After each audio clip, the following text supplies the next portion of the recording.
Kamisatsu Ayaka, one of the best sword users in the game, and you'll see why soon enough. Today, we're going to be taking a look at Ayaka, taking an in-depth look at her skills, discuss her best weapons and artifacts, and much more. Hi, my name is Avrice and welcome to my Ayaka guide.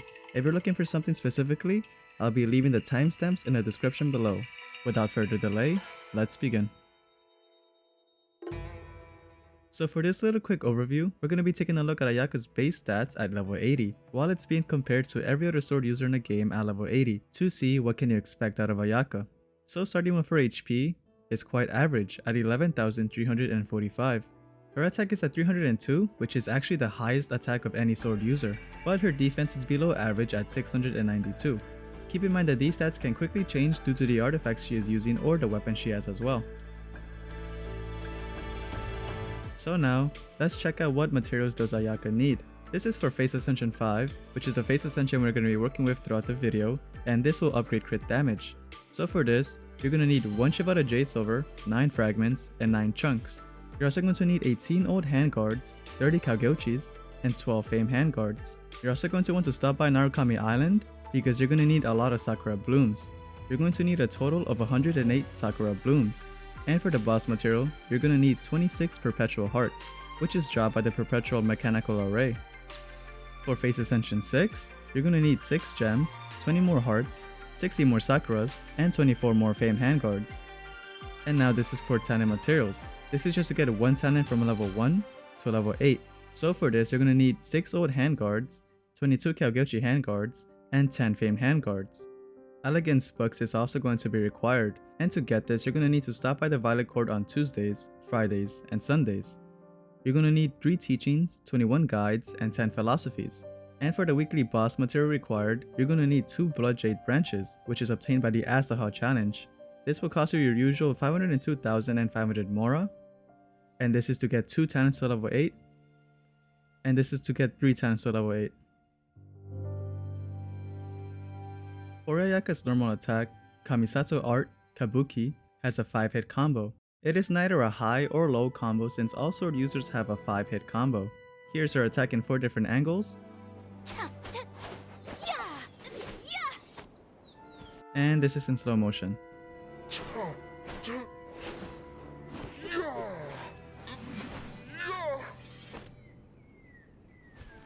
Her first hit deals 78.2% damage, which is above average. Second hit is quite high at 83.2. Third hit deals 107 damage, which is also quite high. Her fourth hit does a triple 38.7% damage, which adds up to 116.1%, which is high. And her final 5th attack deals 133.6% damage, which is above average. Her charge attack does a triple 94.2% damage, which adds up to a massive 282.6% damage, which is actually the highest charge attack of any sword user. Her plunge damage though is pretty normal at 109.3%, low being 218.5%, and high being 272.9% damage. Plunge data here is a bit weird, not gonna lie. Technically, her plunge damage is below average, but literally, every other sword user does the same exact plunge damage except Kazuha, which does slightly more plunge damage than the rest. For her skill, Kamisatsu Art Hyoka does a simple single strike of AoE cryo damage that launches enemies into the air. Nothing too complex at all, literally, just click your skill button and enemies in a short radius will take damage and be launched in the air. The cooldown is not that long at 10 seconds, although it will feel a bit long since the skill attack doesn't take up more than a second, so it will feel quite a while before being able to use it again. And for her burst, Kamisatsu Art Sumetsu will create a snowstorm that will move forward and slice up enemies with icy winds. This will deal cryo damage to enemies in its way, so you can take advantage of this by applying a different element to deal additional reaction damage. Once that duration is over, it will explode and deal an additional single strike of damage that will do much larger damage than its previous slices. Although don't depend to land this hit every time. After using Ayaka since her first banner when she was first introduced, I've noticed there's quite a handful of times where this final strike will not hit, because enemies may either be pushed away, walk away, or even die before the duration ends, which isn't a bad thing. But it does get a little bit annoying when enemies straight up just walk away from your burst. But if you really want them to take the full combo, I highly recommend freezing them up or using Zhongli's burst to keep them in place. The duration of this burst is 5 seconds, which is short but can do a lot of damage. If you manage to hit everything, you'll be hitting enemies over 19 times, with the additional single strike at the end when it explodes. The cooldown is at 20 seconds, so don't expect to spam this that often, and the cost is quite high as well at 80 energy, so it will take some time to charge this up anyways.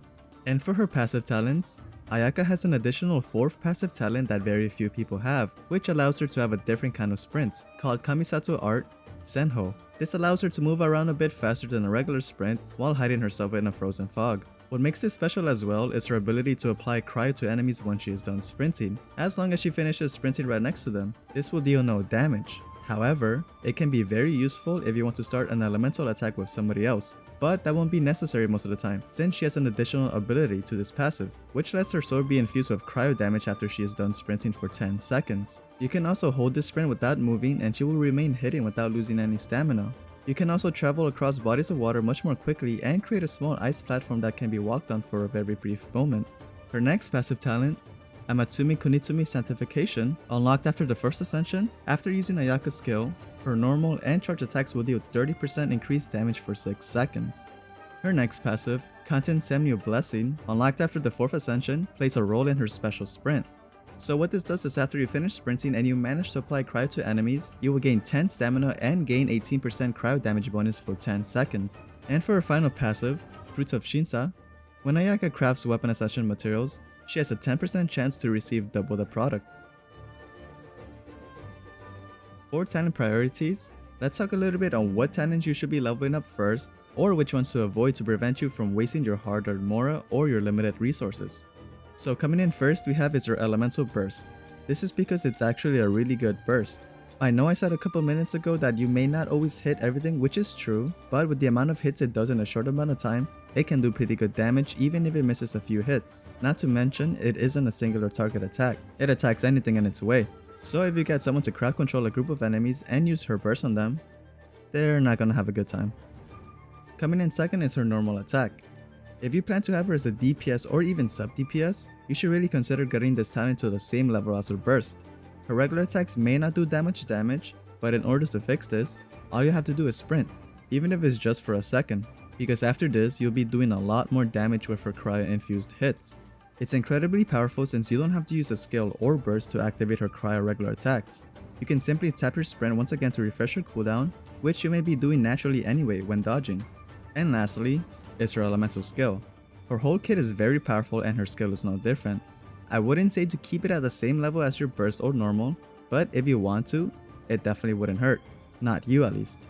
The only downside is while it may do quite some damage in an AoE, it's simply a single strike of damage with a long cooldown of 10 seconds. Normally, it wouldn't be long if her skill was an active one, but 10 seconds is quite some time to wait for a single strike of damage, with a chance of it not even critting. Alright, so next up we have our Constellations. So for the first constellation we have is the Snow Sub Sakura. What this does is if Ayaka deals normal or charge attacks that deal crowd damage, it has a 50% chance of decreasing her cooldown of her skill by 0.3 seconds. This effect can only occur once every 0.1 seconds. This will greatly help reducing her skill cooldown by a lot, but is it worth it? Not really.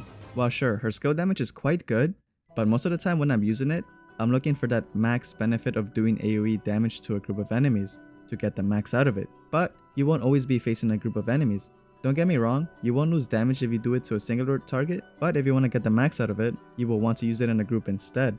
And since it doesn't increase damage, I wouldn't say it's the best thing to use your primos on if you're just aiming for a first constellation. What does increase damage however, is her second constellation, Blizzard Blade Seki no To.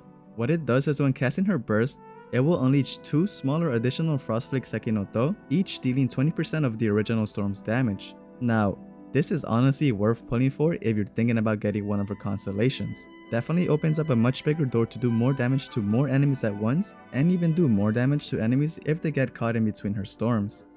Her third constellation, Frostbloom Kamifubuki, increases her burst level by 3 and makes the max upgrade be 15. And her fourth constellation, Ebb and Flow, opponents damaged by her burst will have their defense decreased by 30% for 6 seconds. Now this is a good constellation as well, but if you're a low spender, I'll honestly say to give up on the idea to get this far in, since it will cost you more than you think. But if you have the resources to get to a high constellation, I would say consider this constellation, since a decrease to defense, even if it's just a few seconds, can greatly increase the damage you do to them. Her fifth constellation, Blossom Cloud Irotsuki, increases her skill level by 3 and makes the max upgrade be 15. And for our final 6 constellation, Dance of Suigetsu, Kamisato Ayaka gains Usurahi Butsu every 10 seconds. Sorry if I mispronounced that. This will increase her charge attack damage by 298%. This buff will be cleared 0.5 seconds after Ayaka's charge attack hits an opponent, after which the timer for this ability will restart. Now, 298% increase is huge, and you will see a great significant amount of damage you can do and wipe enemies much faster. But the only problem with this constellation is that it's a C6. It will probably cost you a kidney. Ayaka has quite a handful of weapons that can suit her quite well, so let's go over them. We'll discuss the top 3 5-star weapons that suit her best, and the top 3 4-star weapons in case you don't have any of the 5 stars. So for the top 5-star pick we have is the Mist Splitter Reforged. Second set is crit damage, and this will gain a 12% elemental increase at R1, and will gain a special stack, with a max of 3 stacks that will further increase your elemental damage. You gain these stacks by dealing normal attacks that does elemental damage, using bursts, or having energy be less than 100%. It's pretty easy to get to the max stack of this weapon, since Ayaka pretty much does elemental damage all the time, and this is the weapon you're going to be looking for if you want to truly increase Ayaka's damage capabilities. For the second 5-star we have is the Primordial Jade Cutter. Second set is crit rate, and this will increase her HP by 20% at R1. Additionally, her attack will increase by 1.2% at R1 based off her max HP. Although Ayaka does not scale off HP, it will help her get a little damage boost since it already increases her max HP. And we all know how artifact RNG can treat us, so you can take advantage of this weapon if you have a really good artifact but have a little bit of unwanted HP on it. And for a third choice for a 5-star weapon is the Haran Kippaku Futsu. Second set is crit rate, and this will increase your elemental damage by 12% at R1. If other party members use her skills, Ayaka will gain a special stack with a max of 2 stacks. After she gains at least 1 stack and uses her skill, each stack will be consumed and increase her normal attack by 20% at R1 for 8 seconds. This will definitely help Ayaka with her cryo damage, and can be useful if you really can't get your crit rate up. Now for the 4 stars. First 4-star we have coming in is the Black Sword, one of the best 4-star swords in the game. The second set is crit rate, and will increase your normal and charge attack by 20% at R1.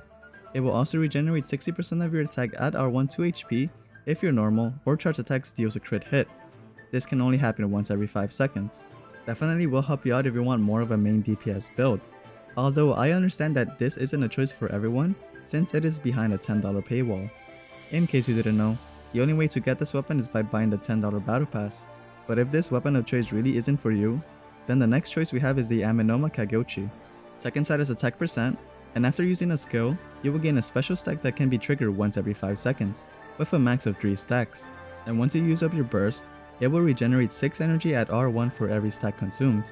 Although it may miss out on beneficial crit rate or damage, it can definitely increase your damage overall, since the second set heavily focuses on attack. It can also help out to charge up your burst since it's quite costly. It's also free to play friendly since you can craft this after doing a few world quests in Inazuma. And for the final 4-star choice we have is the Iron String. Second set is Elemental Mastery, and this will increase all damage at R1 if you deal any type of elemental damage. Max 2 stacks, and it can only occur once every 1 second. This is geared more if you want to stick Ayaka as a support or burst DPS. Greatly increasing her Elemental Mastery will definitely create much larger damage numbers once you use up her burst and use someone else to cause elemental reaction damage. This weapon is also free to play friendly since you can also craft this weapon. So for artifacts, we'll be discussing the best sets, as well as the main and substats, all depending on how you want to play Ayaka. So for her best overall set is a 4-piece Blizzard Strayer. The 2-piece set increases cryo damage by 15%, and the 4-piece set will increase crit rate by 20% if enemies have cryo applied to them, and an additional 20% crit rate will be added if enemies are frozen. This is definitely a set you want to go if you truly want her to be a main DPS. Applying cryo to enemies will be extremely easy if you use Ayaka, and if you want to get the full benefit out of this 4-piece, you need to have a good Hydra character, which we will be discussing in a bit. Other sets if you want her to be a main or sub DPS is a 2-piece Blizzard Strayer, and any 2-piece that increases your attack by 18%. So this can either be Echoes of an Offering, Vermilion Hereafter, Shimenawa's Reminiscence, or Gladiator's Finale. Or if you feel you have enough energy recharge to have her burst ready once the cooldown is over, then a 2-piece Blizzard Strayer and a 2-piece Noblesse Oblige will help you out if you want her as a burst DPS. Now for main stats. If you want Ayaka to be a main or sub DPS, you want the Sands to be attack percent, Goblet being a cryo damage bonus, and a crit rate or crit damage hat. This will be the most ideal main stats you want to have on her to maximize her damage output. Also, if you're rocking a 4-piece Blister Strayer with a Hydra support, you can ditch a crit rate hat and stick with a crit damage hat, since you will get a lot of crit rate with that 4-piece. Normally though, I have this rule that can help you out when deciding for a hat, which is stick with a crit rate hat if you have it below 50% without any way to increase it through other characters. It's better to have a bit lower, more consistent damage than doing a small burst of damage once every hour. Anyways, if you want to support Ayaka or burst DPS Ayaka, all what is changing is her stance, which will change to energy recharge. I highly advise against using her as support since she is that good, but it's definitely something you should look at if you want to use Ayaka but don't have her built up yet to compete at your high world level. Now for the substats. If you want to main or sub DPS Ayaka, the ideal stats you want is attack percent, crit rate and damage, and energy recharge. I would say Elemental Mastery, but most of the time she's already doing good enough damage on her own. And her burst is quite costly at 80 energy, and you really want that ready to go once the cooldown is over because like I said, this burst is really powerful. But if you're going for a support Ayaka, you can get rid of the attack percent and go with Elemental Mastery instead, to help your teammates out a little bit with that elemental damage. Okay, now let's discuss the best team comps for her. If you're watching me for the first time, I do things a little bit differently. Instead of recommending just one team without the consideration of you not having a character too, or if you don't have them built, I have a mix and match system with carefully selected characters that can work with each other no matter how you put them. I do this in case you don't have a certain character, don't have them built, or if you simply don't like using the certain character. So for the first section we're going to be looking at is Hydra support. This is to freeze up our enemies. With how easy it is to apply cryo to enemies, you want a different element to do elemental damage. Although freezing them up doesn't do elemental damage, it will certainly help a lot by having your enemies stuck in one place. So for the first Hydra support we have is Xingqiu, whose burst is greatly helpful to keep enemies frozen for some time. Up next we have is Mona, whose skill can do Hydra damage and attract enemies. Kokomi does this as well, but lacks the taunting that Mona's skill has. And finally, her own brother Ayato can be used as support or as sub DPS. His burst increases other characters' normal damage within, and can be a useful rotation to pop into after using Ayaka's burst. Now we need someone to help with crowd control and deal additional elemental damage. As mentioned before, it's not that uncommon to see enemies be pushed away or simply walk away from her burst, so these support characters will help them to keep them in one place. So for our first crowd control character, we have his Venti. His burst is pretty much one of the best for crowd control. He sucks enemies up in one place and then you can use Ayaka's burst to do a lot of damage without them getting away as easily. Sucrose can do this just as well, just in a little bit of a lesser degree when it comes to crowd control, but makes up for it with a lot of elemental damage. And the same can be said about Kazuha as well, since both his skill and burst can greatly help increase elemental damage. But if you don't want to freeze them and instead want to do higher elemental damage, then Pyro may be your go-to. And for this we have his Xiangling, whose burst can go quite well if you walk around Ayaka's burst while having Xiangling's burst active. Hu Tao can do additional damage by infusing her normal attacks with Pyro while Ayaka's burst is active. Yanfei can also be a good DPS while her burst is active. And finally we have his Bennett, if you truly want to increase not just her own damage but everyone else's. We also saw how expensive Ayaka's burst is, at 80 energy, so we might have to use some batteries. The Elemental Resonance will also help out since if you have at least 2 cryo characters in your team, your crit rate will increase by 15% to enemies that are affected by cryo, or those who are frozen. So first we have for this is Rosaria as a battery. She has a quick cooldown for her skill, so you can quickly have a large sum of energy recharge and quickly give the elemental particles to Ayaka. Kaeya can serve this exact purpose as well, and is probably more accessible to everyone since he was a free character given out at the start of the game. Next we have is Diona, who can serve a little bit more than just being a battery. With Ayaka's clunky sprint, and always have to be in front of enemies' faces in order to do damage, you're gonna get hit sooner or later. With Diona, you can use her as a battery as well as a shielder and a healer with her burst. Save yourself some sweet madams in the open world and this can potentially save your life in the Spiral Abyss. And finally we have is Shenhe. She can kinda be used as a battery, but what you really want out of her is her skill and her burst abilities. Shenhe's skill can increase cryo damage for a few hits, and her burst decreases enemies' cryo resistance in her AoE, which can greatly increase Ayaka's damage overall. As mentioned before, this is a mix and match system designed to work well with each other. It's pretty much your choice on who do you want to use. It can be teams such as main DPS Ayaka, Xingqiu support, Ayato sub DPS, Shenhe cryo support, or Ayaka main DPS, Rosaria battery, Xiangling burst DPS, and Venti crowd control. It's up to you on how do you want or who do you want to help out Ayaka. Ayaka did not need to pop off this hard, but here we are. Her normal attack does good elemental damage, her skill hits quite hard in an AoE, and her burst just goes all out on whoever was unfortunate enough to have this aimed at. Obviously, no one is perfect, and she does have her flaws. her sprint being a major one. Sure, lets you go around the map a bit quicker, lets you easily get to places where you normally had to swim to, and hides yourself. Although it's mostly a visual effect, enemies can still hit you while you're quote unquote hidden. But just letting you know, you will get stuck a lot in the open world. From the tiniest rock, and especially on stairs, it does get annoying after a bit. Also, you won't be able to turn as quickly as you will want to.